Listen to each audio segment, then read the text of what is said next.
બોલો સ્વામિનારાયણ ભગવાનની, શ્રી રાધારમણ દેવની, શ્રી ગોપીનાથજી મહારાજની. ઈષ્ટદેવ સ્વામિનારાયણ ભગવાન, પરમ પૂજ્યપાદ ધર્મ ધુરંધર આચાર્ય મહારાજ શ્રી, આદરણીય પરમ પૂજ્ય વક્તા મહોદય શ્રી વિવેક સ્વામીજી, મંદિરના પ્રણેતા આદરણીય પૂજ્ય લક્ષ્મીપ્રસાદ સ્વામી, સૌ આદરણીય બ્રહ્મનિષ્ઠ પૂજ્ય સંતો, બગસરા મૂર્તિ પ્રતિષ્ઠા મહોત્સવમાં પધારેલા દરેક વિભાગના નાના મોટા યજમાનો, રાજકીય મહેમાનો, આમંત્રિત મહેમાનો, સૌને જય સ્વામિનારાયણ. સ્વામિનારાયણ સંપ્રદાય વૈશ્વિક દ્રષ્ટિએ ઉજળો સંપ્રદાય છે.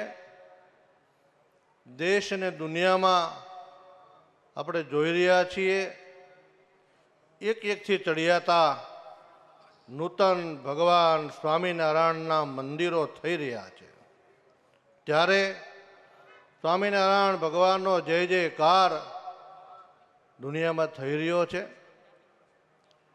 અને લક્ષ્મીપ્રસાદ સ્વામીએ બહુ ભવ્ય સુંદર મંદિર બાંધ્યું. હૃદયથી એમને દંડવત કરવાનું મન થાય, વંદન કરવાનું મન થાય. એમના સંતોએ જે મહેનત કરી એ સંતોને પણ વંદન કરવાનું મન થાય.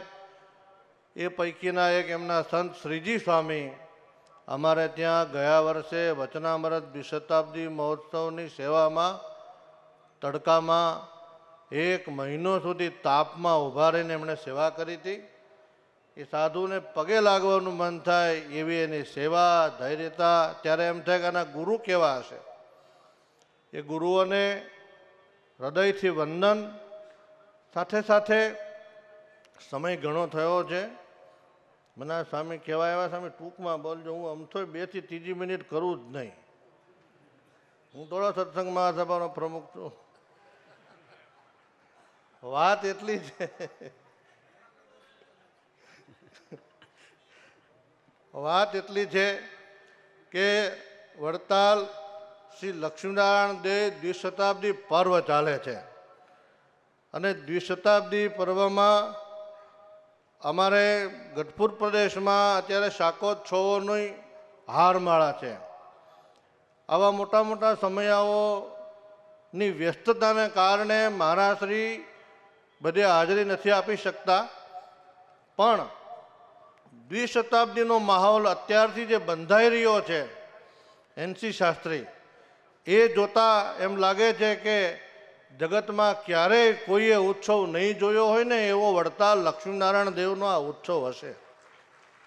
આપણે અત્યારથી સપના જોઈએ. આ બધી ડાળીઓ છે, આપણું મૂળ વડતાલ લક્ષ્મીનારાયણ દેવ છે, વડતાલ ગાદી છે.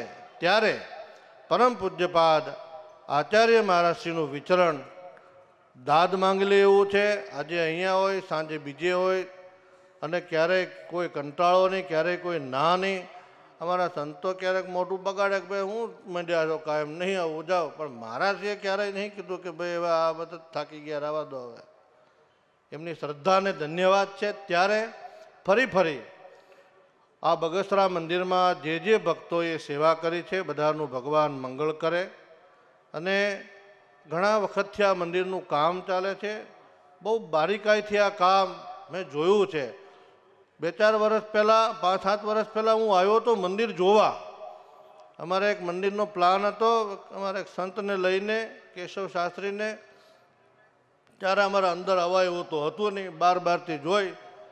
અને તોય મને વિવેક સ્વામી પરાણે લઈ ગયા અંદર, તરબર બદબદ પાયું. પણ મને એમ થયું એક સાધુ કેટલી મહેનત કરે છે. એ તાપમાં 2-4 ભગત હતા, 2-4 સાધુ હતા, ઉગાડા વાહા હતા, કાળા મધ થઈ ગયા. કેટલો તાપ હતો.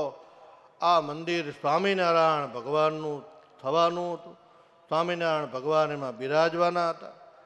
ત્યારે આટલી મહેનત કરી અને એક સત્સંગ માટે, બગસરા સત્સંગ સમાજ માટે બગસરા ખાસ કરીને સત્સંગ સમાજે જે સ્વામીની કદર કરી છે એ બદલ બગસરાના સત્સંગીઓને હૃદયથી ખૂબ ખૂબ ધન્યવાદ આપી.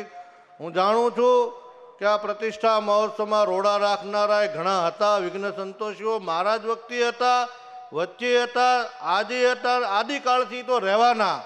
પણ એ સહનશીલતાની મૂર્તિ એવા લક્ષ્મીપ્રસાદ સ્વામી અને એ સંતોને ફરીથી હૃદયથી ધન્યવાદ આપું છું. ગઢપુર ટેમ્પલ બોર્ડ વતી મારી સાથે પધારેલા અમારા વયોવૃદ્ધ સદગુરુ વર્ય પૂજ્ય શાસ્ત્રી સ્વામી ભક્તિપ્રિયદાસજી સ્વામી, પ્રિયદર્શન સ્વામી, ઘનશ્યામ સ્વામી, સર્વે સંતો વતી ફરી ભગવાનના ચરણમાં પ્રાર્થના.